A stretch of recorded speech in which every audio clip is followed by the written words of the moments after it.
Hello, everyone, and welcome back to Mitchell Makes Vids. Today, we're breaking down SoFi Technologies, ticker SoFi.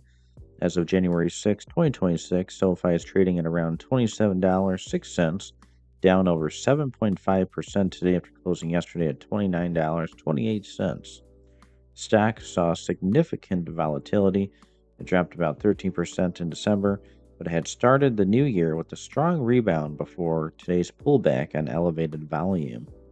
Key recent news: SoFi just completed a $1.5 billion public stock offering, selling over 57 million shares at $27.50 to bolster its balance sheet. Analysts are noting visible fundamental improvements and bullish options activity ahead of the company's Q4 2025 earnings report, scheduled for January 30th. SoFi continues to expand in digital banking, lending, and investing, an exciting fintech name to watch. This is not financial advice. Always do your own research. If you enjoyed this quick update, hit like, subscribe to Mitchell Makes Vids, and comment your next stock pick. See you in the next one. Guys, check the links in the video description below. Make some cash. Become a member of my YouTube channel today. I'll see you in the next one.